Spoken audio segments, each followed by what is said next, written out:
नमस्कार दोस्तों, मैं हूं दिनेश केवरा। बहुत बहुत स्वागत है आपका गुड मॉर्निंग इंडिया के इस प्रोग्राम के अंदर। दोस्तों, बात करेंगे आज पाकिस्तान और अफगानिस्तान के बीच में जो ट्रूस हुई है, यानी कि सीज फायर हुआ है। कतर ने कोशिश की है उसके लिए और कुछ एग्रीमेंट तो हुए हैं। कल रात तक तो लग रहा था शायद कोई एग्रीमेंट ना हो पाए, लेकिन कतर का एक मीडिएशन के तौर पर जो रोल है वो पूरी दुनिया में इस टाइम अप्रूवल उसको मिल रहा है। नेपाल में जनरेशन जी, जो जेनजी हैं, वो भी एक पार्टी फ्लोट कर सकते हैं 5 मार्च के चुनाव के लिए। चलिए, अच्छी बात है, हमारी ओर से उनको भी शुभकामनाएं। और एक टाइम्स ऑफ इंडिया की रिपोर्ट आती है, जिसको नवभारत टाइम्स ने भी, जो कि उन्हीं का पब्लिकेशन है, उन्होंने भी इसको प्रिंट किया है कि इंडिया की एक एयर डिफेंस की रिपेयर टीम जो है वो अफगानिस्तान गई है। हालांकि टाइम्स ऑफ इंडिया ग्रुप ने उसकी पुष्टि नहीं की, उसको कंफर्मेशन नहीं किया है।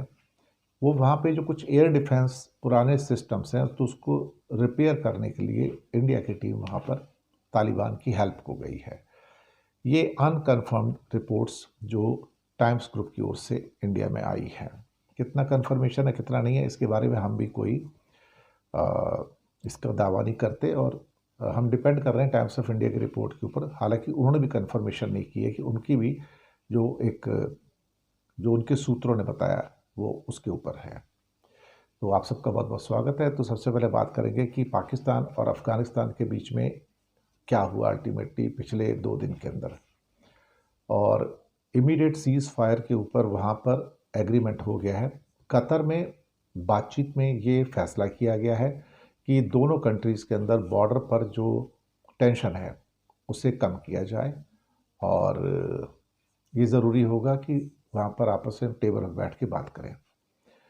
और कतर में दोहा के अंदर सीज फायर के ऊपर एग्रीमेंट हो गया है, और टर्की भी इसके अंदर सीज फायर की जो टॉक्स थी उसमें शामिल था। और इसमें बहुत सारे लोगों की मौत हुई है, सैकड़ों घायल हुए हैं। 3 क्रिकेट प्लेयर्स भी इसके अंदर मारे गए हैं जो अफगानिस्तान के, और जिसका पूरी दुनिया से एक्चुअली कंडमनेशन आ रहा है। काबुल के जो एक वहाँ पर जो और से जो वहाँ पर डिफेंस मिनिस्टर मुल्ला मोहम्मद याकूब वहाँ पर थे कतर के अंदर। पाकिस्तान की ओर से ख्वाजा आसिफ जो कि डिफेंस मिनिस्टर हैं, वो बातचीत में वहाँ पर शामिल हैं। कतर की मिनिस्ट्री का एक ट्वीट आता है कि A round of negotiations between Islamic Republic of Pakistan and Afghanistan was held in Doha, mediated by the State of Qatar and Republic of Turkey. During the negotiation, the two sides agreed to an immediate ceasefire and establishment of mechanism to consolidate lasting peace and stability between two nations. Two parties also agreed to hold follow-up meetings in the coming days to ensure sustainability of the ceasefire and verify its implementation in a reliable and sustainable manner, thus contributing to achieving security and stability in both countries. The Ministry of Foreign Affairs expressed the state of Qatar's hope that this important step will contribute to ending tension on the border between two brotherly countries and form a solid foundation for sustainable peace in the region. अब समझौता तो हुआ है, और अब देखते हैं क्या होता है। कई बार ये समझौते हो तो जाते हैं, लेकिन उसके बाद फिर से सीज़ फायर टूट जाती है। 48 आवर की सीज़ फायर थी तो वो भी टूटी। उसके बाद पाकिस्तान ने हमला किया, और उसमें जो क्रिकेट प्लेयर्स थे वो मारे गए हैं। तो बहुत कुछ हुआ है। तो दोनों साइड से ये जो हमले थे ये हो ही रहे हैं। और जो क्रिकेट सीरीज़ जो T20 की होने वाली थी, इसमें पाकिस्तान और अफगानिस्तान दोनों भाग ले रहे थे। अफगानिस्तान ने उससे भी अपने आप को विड्रॉ कर लिया है। दूसरी खबर पे आते हैं। नेपाल में जेनजी ग्रुप जो है वो अपनी पॉलिटिकल पार्टी बनाने के लिए तैयार है, और वहाँ पर उनका कहना है कि हम भी एक पॉलिटिकल पार्टी के तौर पर इलेक्शंस में भाग लेंगे। और 5 मार्च 2026 को ये वोटिंग होगी वहाँ पर। और जो युवा थे, अब मुझे लगता है कि वो भी यहाँ पर भाग लेने के लिए आगे आ रहे हैं। ख़ासतौर से एक शख्स हैं मिराज धुंगाना। जी हाँ, मिराज धुंगाना, जो जेनज़ी के एक आंदोलन के एक नेताओं में से एक हैं।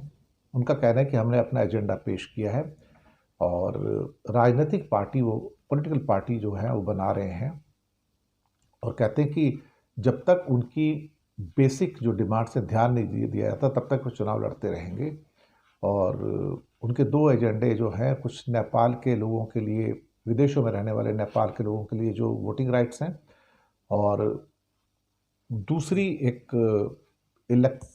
इलेक्टेड जो एग्जीक्यूटिव काउंसिल है उसकी बात है। तो कई और भी डिमांड है उनकी, और जिसको लेके वो, उसमें अनएम्प्लॉयमेंट भी है, भ्रष्टाचार यानी कि करप्शन भी है। तो ये सब चीज़ें जो हैं उसके अंदर से निकल के आ रही हैं, और जेनज़ी के आंदोलन की वजह से ही सत्ता पलट हुआ नेपाल के अंदर। और उनका कहना है कि हम भी अब ट्रांसपेरेंसी और करप्शन पर लगाम लगाने के लिए इन मुद्दों पर लड़ते रहेंगे, और जो बलिदान लोगों ने दिए हैं वो वेस्ट नहीं जाएंगे।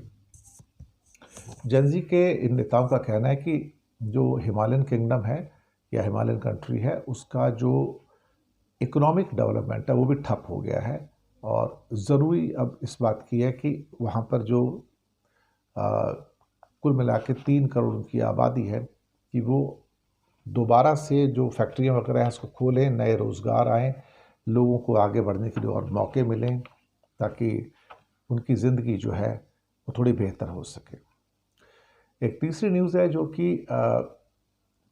कि थोड़ी सी सनसनीखेज भी है, कि भारत से एक एयर डिफेंस की रिपेयर करने की टीम अफ़गानिस्तान गई है। ये टाइम्स ऑफ इंडिया के ग्रुप की रिपोर्ट है, हालांकि उन्होंने भी इसको कोई कंफर्म नहीं किया है। और वहाँ पर मैन पैड्स एयर डिफेंस को लेके एक दावा किया गया है। इसी किस्म के दावे पाकिस्तान मीडिया की ओर से भी किए गए हैं।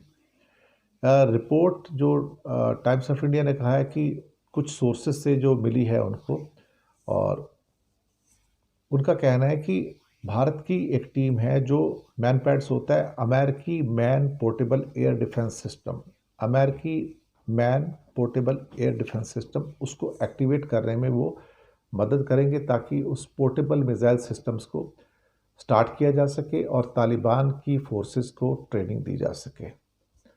अफ़गानिस्तान के एयर डिफेंस की जो ये रिपेयर्स हैं वो इंडिया क्यों कर रहा है? जो इंडिया के पास वो एक्सपर्टीज़ है यहाँ पर, और यहाँ पर पाकिस्तान के अंदर जो रिपोर्ट आ रही हैं वो ये कह रही है कि इंडिया जो है वो डायरेक्टली पाकिस्तान के चीज़ों में इंटरफेयर कर रहा है वाया तालिबान। ये उनके इल्ज़ामात हैं। तो इल्ज़ाम, काउंटर इल्ज़ाम, ये सब आज की डेट पे सब निकल कर आ रहे हैं। तो ये भारत के जो ये जो टेक्नीशियंस वहाँ पे गए हैं, जो बताया जा रहा है, कंफर्मेशन के साथ नहीं है, तो वो SA-7 ग्रेल मिसाइल्स और 1980 के अमेरिकन स्टिंगर, जिसको मैन पैड्स भी कहते हैं, वो इनएक्टिव थे। तो वो शायद इनको man portable air defence system जो है उसको रिपेयर करके एक्टिवेट करना चाहता है अफ़गानिस्तान। ये जो मैन पैड्स जो हैं, ये इनका मकसद जो है, ये कम ऊंचाई पर उड़ने वाले एयरक्राफ्ट, हेलीकॉप्टर या ड्रोन्स को ये निशाना बना सकते हैं। अब ये खबर निकल कर आई है, और थोड़ी सनसनीखेज खबर भी है। हालांकि टाइम्स ग्रुप ने खबर दी है, ये टाइम्स ऑफ इंडिया ग्रुप ने खबर दी है, लेकिन उसका कन्फर्मेशन नहीं किया है। पाकिस्तान से भी कुछ ऐसी मीडिया की खबरें निकल कर आ रही हैं कि वो भी कह रहे हैं कि ऐसा इंडिया की एक टीम रिपेयर करने के लिए अफ़गानिस्तान गई है। तो ये थोड़ा कोलैबोरेशन हो रहा है। अब कितना सच है कितना सच नहीं है, तो ये तो टाइम बताएगा। हम सिर्फ टाइम्स ऑफ इंडिया को कोट करके ये खबर दे रहे हैं, और टाइम्स ऑफ इंडिया ने भी इन एक्चुअलिटी इसको कंफर्म नहीं किया है, लेकिन उनके पास ये खबर पहुंची है। तो बहुत बहुत शुक्रिया आप सबका, और चैनल को सब्सक्राइब कीजिएगा, लिंक आगे भेजिएगा, और हो सके तो छोटी आर्थिक मदद भी आप कर सकते हैं। नीचे हमने आपके लिए UPI नंबर और बैंक अकाउंट नंबर दोनों दिए हैं। किसी एक को चुनकर छोटी सी मदद करेंगे तो अच्छी पत्रकारिता को बचाने में आप हमारे सहयोगी भी बनेंगे। शुक्रिया आपका।